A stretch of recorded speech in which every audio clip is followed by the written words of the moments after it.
द्रौपदी स्वयंवर में अर्जुन ने मछली की आंख में निशाना लगाया था और द्रौपदी ने अर्जुन को अपने पति के रूप में खुशी खुशी स्वीकार कर लिया था और वह अर्जुन से बेहद प्यार भी करती थी।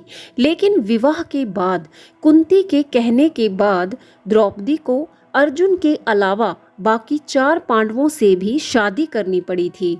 लेकिन फिर भी वह अर्जुन को सभी से ज्यादा चाहती थी।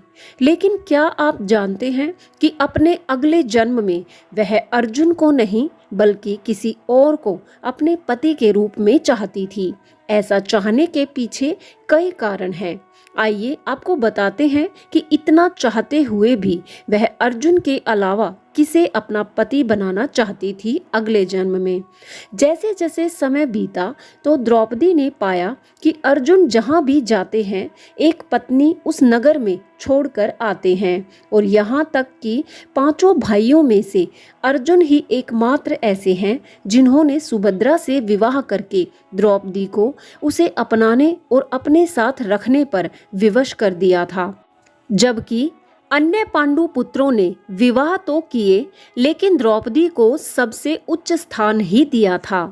दूसरा कारण ये कि चीरहरण के समय भी अर्जुन के पास अपना गांडीव था, लेकिन तब भी उसने भाई की आज्ञा को पत्नी के मान सम्मान से ज्यादा महत्व दिया और चुप रहा। और कोई भी स्त्री जिसे वह बेहद प्रेम करती है ऐसे समय पर चुप पाकर बहुत तिरस्कृत महसूस करती है। जबकि दूसरी ओर भीम ने भरी सभा में दुशासन की छाती का लहू पीने की प्रतिज्ञा कर डाली थी। तब द्रौपदी ने पाया कि भीम को अन्य पांडु पुत्रों से ज्यादा दर्द हुआ है, जबकि युधिष्ठिर ने तो स्वयं दांव पर ही लगा दिया था द्रौपदी को। दूसरी बात ये कि भीम अन्य पांडु पुत्रों से द्रौपदी का बहुत आदर सम्मान करते थे और कीचक वध करके उन्होंने इसे साबित भी किया था। कीचक ने द्रौपदी की इज्जत पर हाथ डाला तो ये परवाह किए बिना कि उनके अज्ञातवास में छुपने का रहस्य खुल जाएगा, फिर भी भीम ने कीचक का वध किया और द्रौपदी के मान सम्मान की रक्षा की। और द्रौपदी को भी संतुष्टि हुई थी कि कोई तो है जो हर पल उसके मान सम्मान का ध्यान रखता है। लेकिन पति के रूप में अगले जन्म में केवल भीम को ही पाने का निर्णय द्रौपदी ने अपने जीवन के अंतिम क्षणों में किया था। दरअसल युद्ध समाप्त हो जाने के बाद पांडवों ने अपनी स्वर्ग यात्रा जारी कर दी और बहुत सी बाधाएं उत्पन्न हो रही थी इस यात्रा को करने में। सरस्वती नदी के उद्गम स्थल पर नदी को पार करना द्रौपदी के लिए कष्टकर हो गया था। ऐसे समय में भीम ने एक बड़ा सा चट्टान उठाकर नदी के बीच में डाल दिया। द्रौपदी ने इस चट्टान पर चलकर सरस्वती नदी को पार किया था। यही नहीं, भीम ने द्रौपदी को पूरे रास्ते सहारा दिया, उनको हर कष्ट से बचाते रहे।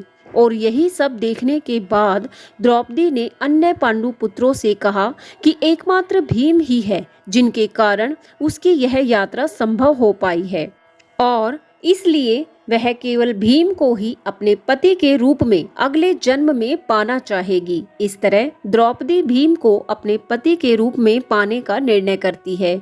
इस प्रसंग से यही सीख मिलती है कि अपने व्यवहार को अच्छा रखिए, क्योंकि अच्छा व्यवहार से ही आप किसी का दिल जीत सकते हैं। शुरुआत में द्रौपदी ने अर्जुन को पसंद किया, लेकिन भीम ने अपने व्यवहार से उसके हृदय में अलग स्थान बनाया। अपने व्यवहार से हम ईश्वर को भी प्रसन्न कर सकते हैं। यदि हमारा व्यवहार सभी के साथ सकारात्मक है तो हमारा कुछ बुरा हो ही नहीं सकता। आपको ये वीडियो कैसा लगा कमेंट बॉक्स में कमेंट करके जरूर बताएं और ऐसे ही ज्ञानवर्धक वीडियोस के लिए चैनल को सब्सक्राइब कर लीजिए। वीडियो पसंद आया है तो वीडियो को लाइक शेयर करें। जय श्री कृष्णा।